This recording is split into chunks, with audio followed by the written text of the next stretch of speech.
Hello friends, welcome to ஆனந்தன்ஸ் entertainment. இன்றைக்கி நம்ம என்ன பார்க்க போகிறோம் அப்படின்னா சௌ கேரட் சாம்பார் தான் பார்க்குறோம். வாங்க எப்படி பண்ணலான்னு பார்க்கலாம். அதுக்கு முதல்ல நம்ம பருப்பை வேக வச்சுக்கணும்.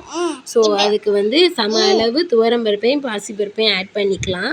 இது கூடவே நம்ம கட் பண்ணி வச்ச சௌவையும் கேரட்டையும் சேர்த்துக்குவோம். ரெண்டையும் நல்லா வாஷ் பண்ணிவிட்டு தேவையான அளவு தண்ணி ஊற்றி கூடவே ஒரு பிஞ்ச் அளவு மஞ்சத்தூள் போட்டு இதை ஒரு 3 விசில் விட்டு எடுத்துக்குவோம்.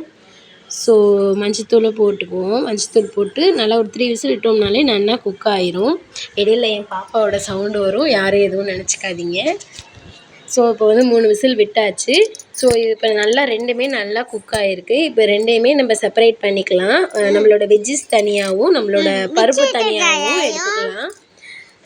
ஸோ இப்போ வெஜிடபிள்ஸ் எல்லாம் நல்லா குக் ஆகிருக்கு. ஸோ நம்ம தனியாக எடுத்துக்கலாம். இப்போ இந்த பருப்பை என்ன பண்ணணும்னா நல்லா மசிச்சு எடுத்துக்கணும். ஸோ நல்லா எவ்வளோ சாஃப்டாக முடியுமோ அவ்வளோ சாஃப்டாக மசிச்சுக்கலாம். ஸோ இப்போ நம்ம சாம்பார் பண்ணலாம். ஆனால் இதுக்கு முன்னாடி நம்ம ஒரு ப்ரீமிக்ஸ் பண்ணணும். ஒரு நெல்லிக்காய் அளவு புளியை நான் நல்லா வடிகட்டி ஃபில்ட்ரு பண்ணி கரைச்சி எடுத்து வச்சுருக்கேன். ஸோ அதை ஆட் பண்ணிக்கலாம்.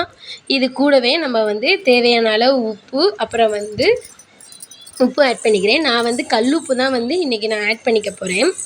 இது கூடவே நமக்கு தேவையான அளவு குழம்பு மிளகாத்தூள், நம்ம எல்லோரும் வீட்லேயும் வச்சுருப்போம்ல. ஸோ அந்த மிளகாத்தூள் தான் ஆட் பண்ண போகிறோம். அது நம்ம உரப்புக்கு தகுந்தாப்பில் 1 ஸ்பூனோ 1.5 ஸ்பூனோ அதுக்கேற்ற மாதிரி நம்ம ஆட் பண்ணிக்கலாம். ஸோ இப்போ இதை நம்ம நல்லா அப்படியே மிக்ஸ் பண்ணிக்கிறோம். ஸோ எந்த ஒரு கட்டி தட்டாமல் நல்லா மிக்ஸ் பண்ணிக்கலாம். ஸோ இப்போ நம்ம ஸ்டார்ட் பண்ணலாம் குழம்பு வைக்க. இப்போ ஒரு கடாயை வச்சு அதில் எண்ணெய் ஊற்றிக்குவோம். ஸோ ஆயில் நல்லா ஹீட் ஆனோன்னே நம்ம எல்லாத்தையும் போட்டுடலாம். ஸோ ஆயில் நல்லா ஹீட் ஆகிட்டுருக்கு. ஸோ இப்போ நம்ம இன்க்ரீடியன்ட்ஸ் ஆட் பண்ணிடலாம். கடுகு போட்டுக்குவோம் முதல்ல. இது கூடவே கடுகு கொஞ்சம் வெடித்து வர ஆரம்பிக்கிறதுல 2 சீரகம் 2 வெந்தயம் போட்டுக்கணும்.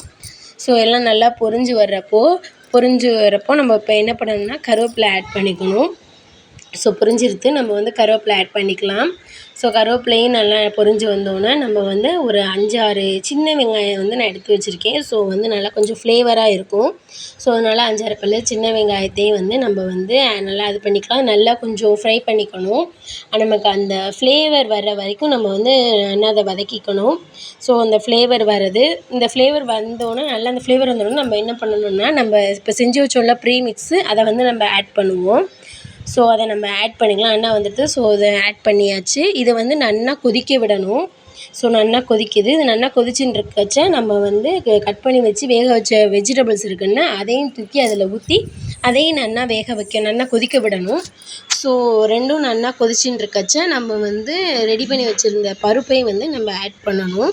ஸோ பருப்பையும் ஆட் பண்ணிடலாம். இப்போது நல்லா கொதிச்சோன்னா இது கொதிக்கும் போதே நமக்கு அந்த ஃப்ளேவர் நல்லா தனியாகவே தெரியும். அந்த சாம்பாரோட ஸ்மெல்லோ நல்லா அந்த ஒரு ஃப்ளேவர் நம்மளை அப்படியே இழுக்கும். ஸோ அந்த ஃப்ளேவரே நல்லாயிருக்கும்.